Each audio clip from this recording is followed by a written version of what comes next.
For today's lunch area guys ay beef pares in a slow cooker.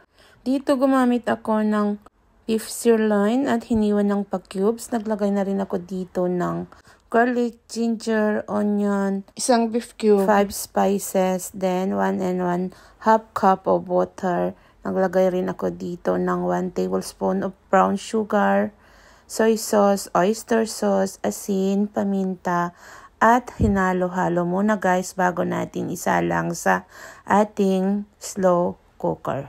At lutuin na natin sa 3 hours ng high temperature guys. Then after 3 hours, sinalin ko na dito sa kalan at naglagay ng slurry.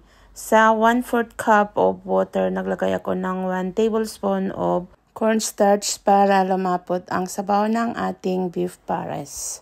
At habang ibinubuhos natin ang slurry guys, dapat halu-haluhin din natin para maiwasang mag-lumps ang ating cornstarch. At hayaan lang nating maluto ng bahagya guys hanggang ito ay lumapot, at pag okay na maglagay tayo ng spring onion and hanguin na natin guys habang inihahanda natin ang ating fried rice. Yes guys, ang masarap na pares ay masarap ikain sa fried rice. Since ready na ang ating fried rice, ready na rin ang ating beef pares. So i-plating naman na natin ngayon.